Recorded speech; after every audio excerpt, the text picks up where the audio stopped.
Alright, guys, this is jerningham. Some people may find this sad news or good news. I've been watching something on the TV about England and Wales. It says coronavirus has gone up to 41,220. Now, some people might say, what? It was only like 36,900 the other day. Now it's gone up to really further than that. A death recorded in England and Wales. I don't know about Scotland and Ireland or Northern Ireland or Southern Ireland, but I'm going to show you what the guy says. You'll be very shocked. People have died in England and Wales. 41,000 people have died in England and Wales after testing positive for COVID-19. That is because in the last hour, the Office for National Statistics has released its latest death figures up to the week ending the 15th of May. They reveal that 41,220 deaths involving coronavirus were registered. Well, our economics editor, Ed Conway, has the latest on these figures. Ed. Yeah, thanks, Adam. These are really the most comprehensive numbers that we get on the number of people who have died. And this it's worth emphasising, covers England and Wales. We do have numbers as well for Scotland and Northern Ireland, telling us a more or less similar thing, although the numbers aren't as elevated as they are, particularly in England. And as you say, over 41,000, according to those official numbers, 41,000 people having died of COVID-19, or at least had it on their death certificate. There are also other numbers we get from the Office for National Statistics covering not just COVID-19 deaths, but deaths from all causes. And in a way, those are perhaps a more representative sense of just what's going on overall to mortality in this country, because they kind of show you areas essentially where deaths have actually exceeded COVID-19 deaths. So for instance, over that period, as you mentioned, 41,000 deaths from COVID-19. But if you look at the comparison between the number of deaths that we've had, you normally get in a year, and the number of deaths we've had so far this year, it's actually closer, just looking at my numbers, to 50,000, over 50,000. I'll give you a sense of that if you just look at this chart here. This line here shows you in the past 5 years how many people have died in given weeks of the year. So starting at the start of the year and going through to week 20, which in this case is the 15th of May. And here's the line so far this year. You can see a very big increase indeed. And as I say, this is deaths from all causes. It's not just COVID-19, it is from all causes. But you can see a very big increase here. And then you'll probably remember last week, it looked very much as if this line was going to head down and potentially meet that line. So we'd be back to a kind of average level of mortality in the UK. But instead, it's risen in the last week. So we have excess deaths actually rising.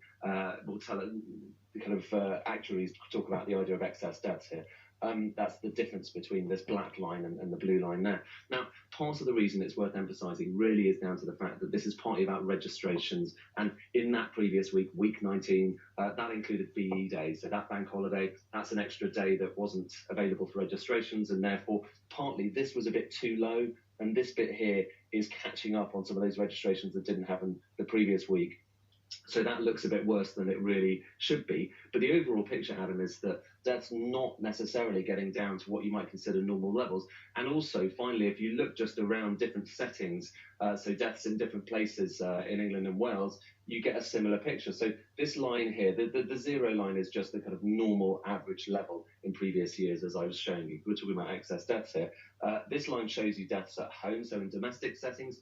This line shows you deaths in hospitals, so again a very big increase there, and then stripped down to kind of more or less actually below average levels last week, and then rising up to above average levels. But it's care homes really where the epicenter of this crisis is. If you have a look at what's happening in care homes, I don't know if I can show that now. There we are. So care homes, you can see, have peaked even higher in terms of excess deaths, so deaths above the average level, even higher than in hospitals. And still, right now, care home deaths are above the levels that we see elsewhere around the country in terms of deaths at home, deaths at hospitals, deaths in other settings indeed. So this really underlines the fact that it is in care homes that the mortality crisis still is in England and Wales, and a lot of focus will be on that in the coming weeks. And it is a reminder really overall, these numbers, that we are not back to normal levels of mortality in this country, which perhaps is something that policymakers may dwell on when they're deciding just how to end the lockdown and whether there is still danger of indeed continued mortality and excess deaths around England and Wales and the rest of the UK.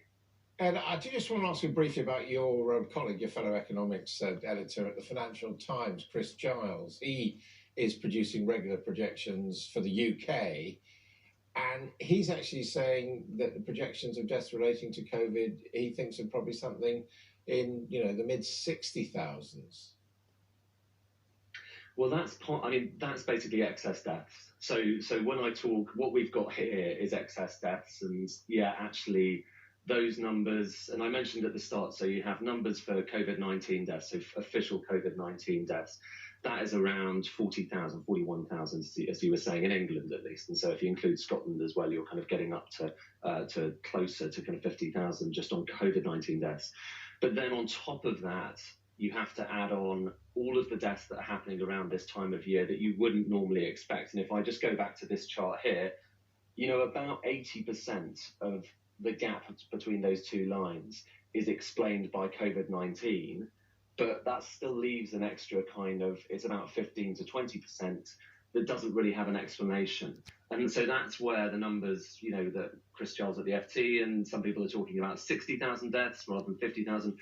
It's because you have those excess deaths above what we would expect or what is explained by COVID-19. And some people would say, no, that's going a little bit far because some of those deaths won't necessarily be caused by the viruses. Other people will say, well, they're just undiagnosed, and anything, when you take a step back, anything above the average needs to be considered. And I think that, to be honest with you, is closer. I think these numbers, excess deaths from all causes, giving you a real sense of what's going on in mortality in the UK, leaving aside the questions of whether doctors have correctly put COVID-19 on the death certificate, that gives you a more kind of comprehensive sense of what's going on with the number of people sadly dying in England and Wales and indeed in the UK. And when you look at that, you are talking about numbers over 60,000. So COVID-19 official deaths, you're talking about 40 to 50,000 in all of the UK.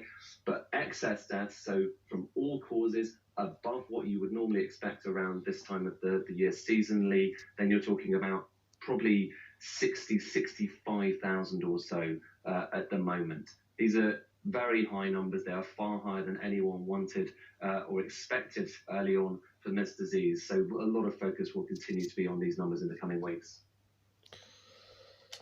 Well, it's a bit of sad news. It's really gone up to that amount, 41,000 deaths. Anyway, guys, thank you for joining me. What do you guys think about this? And girls, think it's silly or do you think it's going to get worse? Hopefully it will get better in the future. Hope you all enjoyed the video. Give it a like, give it a comment, and share it with your friends. And I'll catch you in the next video. Thanks for joining me. Peace. Sorry if I talk a bit too quick. Peace.